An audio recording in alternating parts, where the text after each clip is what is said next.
ভারতের হয়ে গুপ্তচর বৃত্তির আধিক্য পাকিস্তানে, কঠিন ব্যবস্থা নেবার ইঙ্গিত।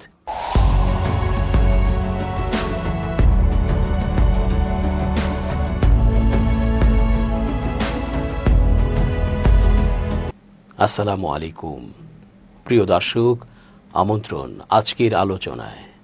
চেঞ্জ টিভির আন্তর্জাতিক চোখ অনুষ্ঠানে এস জে রতন স্বাগত জানাচ্ছি। ভারত রাষ্ট্রটি সমর দিক থেকে হেরে যেয়ে এবার অন্য পথে পাকিস্তানকে শায়েস্তা করতে চাইছে। তারা এখন পাকিস্তানের ভেতরে গুপ্তচর পাঠাচ্ছে। আবার এমনও হচ্ছে পাকিস্তানের নাগরিকদেরই হয়তো টাকা পয়সা দিয়ে তাদের পক্ষে কাজ করিয়ে নিচ্ছে। গুরুত্বপূর্ণ তথ্য পাচার করে বা হাতিয়ে নিয়ে ভারত রাষ্ট্রটি কৌশল করছে কিভাবে পাকিস্তানের ক্ষতি করা যায়। পাকিস্তানের গোপন ইস্যুগুলো জেনে সেভাবে নিজেদের রক্ষা করে পাকিস্তানকে নাস্তানাবুদ করা যায়। অপরপক্ষে এমন তথ্য আছে যে পাকিস্তানও নাকি ভারতের অভ্যন্তরে গুপ্তচর পালছে, সে নিয়েও নানা আলোচনা আছে। তবে সাম্প্রতিক সময়ে এক জেলেকে গ্রেপ্তার করা নিয়ে এই ইস্যুটি আবারও গুরুত্ব দিয়ে সামনে এসেছে। ভারতীয় গোয়েন্দা সংস্থার হয়ে গুপ্তচর বৃত্তির অভিযোগে পাকিস্তানে এক জেলেকে গ্রেপ্তার করা হয়েছে। শনিবার ইসলামাবাদে এক সংবাদ সম্মেলনে এ তথ্য জানান পাকিস্তানের তথ্যমন্ত্রী আত্তা তারার ও স্বরাষ্ট্র প্রতিমন্ত্রী তালাল চৌধুরী। তিনি জানান, অভিযুক্ত জেলে ইজাজ মোল্লাকে এ বছরের সেপ্টেম্বরে ভারতীয় কর্তৃপক্ষ আটক করে অজ্ঞাত স্থানে নিয়ে যায় এবং তাকে কিছু নির্দিষ্ট কাজ করতে বাধ্য করে। তারার বলেন, তাকে ঘুষের প্রলোভন দেয়া হয়েছিল যে কাজ করলে অর্থ দেয়া হবে আর অমান্য করলে 3 বছর পর্যন্ত কারাদণ্ড দেয়া হবে বলে হুমকি দেয়া হয়। পরে তাকে কিছু নির্দিষ্ট দায়িত্ব দিয়ে পাকিস্তানে ফেরত পাঠানো হয়।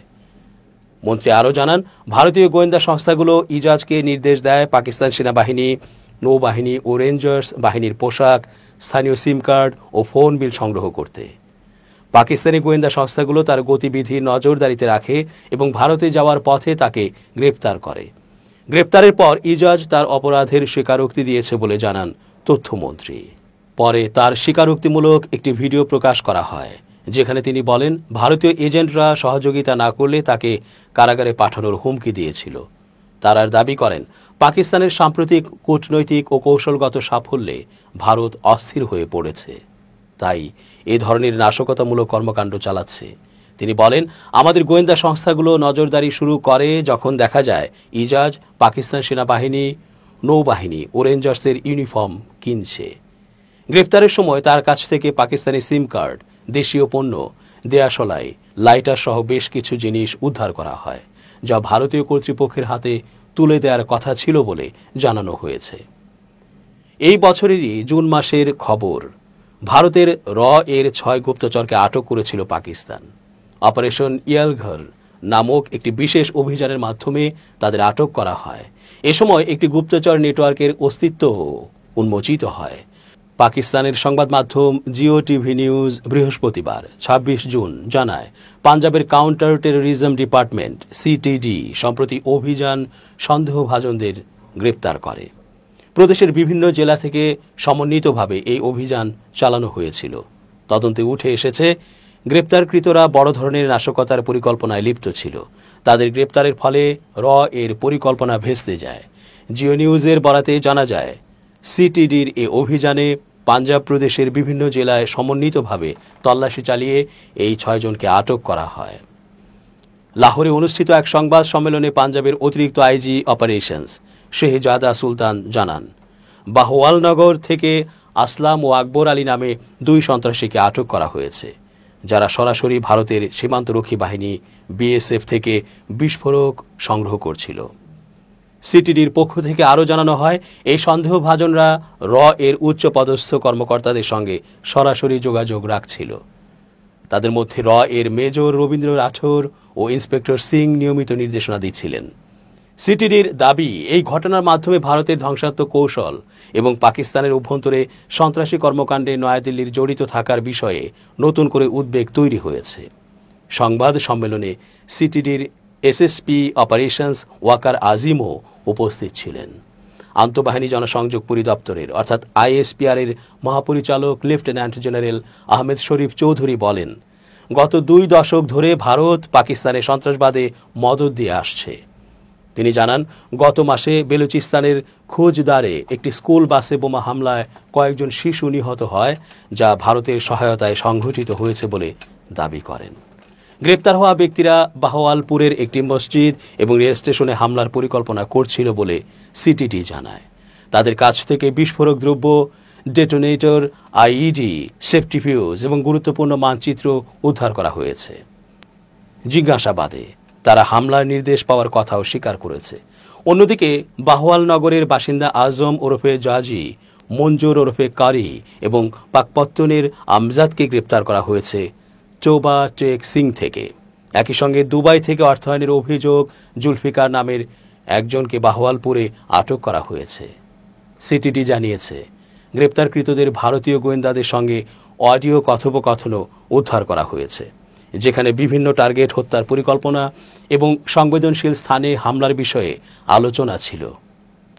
সংবাদ সম্মেলনে এআইজি শেহজাদা সুলতান বলেন, ভারত পাকিস্তানে অস্থিতিশীলতা সৃষ্টির অপচেষ্টা চালাচ্ছে, তবে আমাদের নিরাপত্তা সংস্থাগুলো এমন ষড়যন্ত্র প্রতিহত করতে সম্পূর্ণ প্রস্তুত। দেশের নিরাপত্তার প্রশ্নে কোনো আপোষ হবে না। পেহেলগামে হামলার জেরে ভারত অপারেশন সিঁদুর পরিচালনা করার পরও সতর্ক অবস্থানে রয়েছে দেশটির গোয়েন্দা সংস্থা।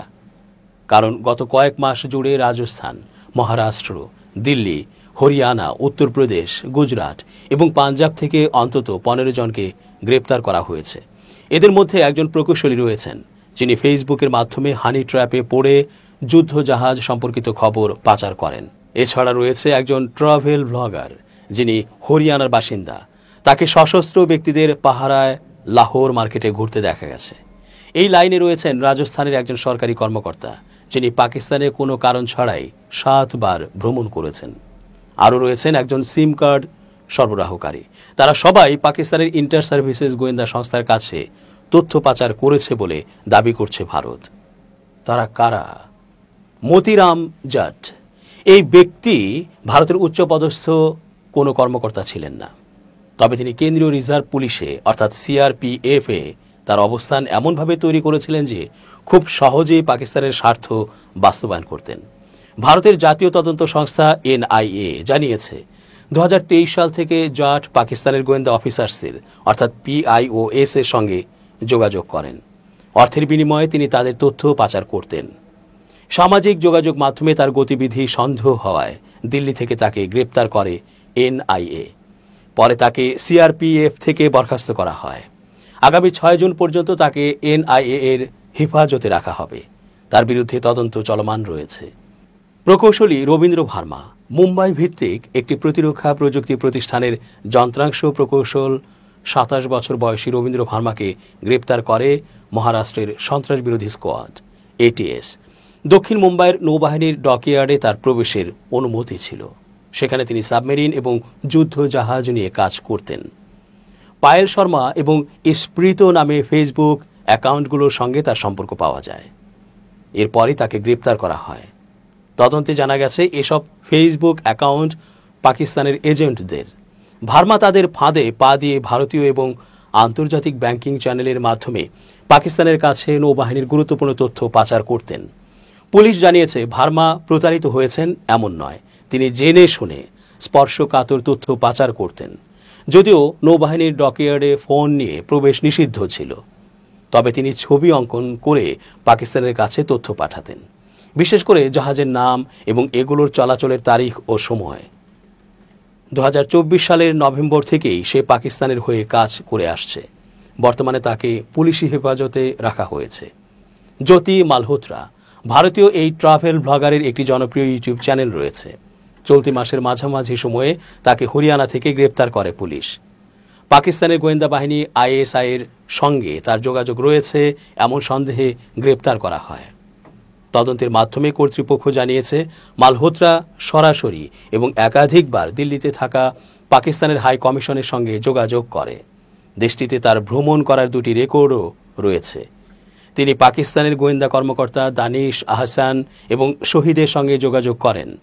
তার নিকট থেকে জব্দকৃত মোবাইল ফোন, ল্যাপটপ এবং 12 টেরাবাইটের ডেটা থেকে জানা গেছে তিনি আইএসআই এর এজেন্ট।